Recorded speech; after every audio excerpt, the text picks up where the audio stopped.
So, you may be asking yourself when you should put your vanity vents on your home. What times of year?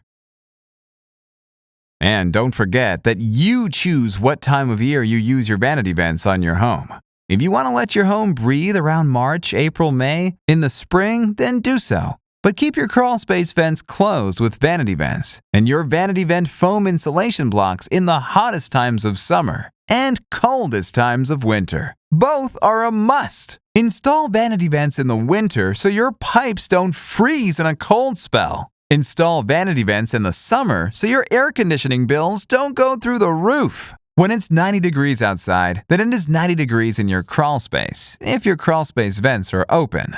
It's like your home is sitting on top of a heating pad, and heat rises right into your home. Experts say that 50% of the air in your home comes from your crawl space. With your home sitting on a heating pad, your air conditioner has to work twice as hard. With vanity vents, your crawl space could be up to 20 degrees cooler. What a difference! 70 degrees in your crawl space instead of 90 degrees.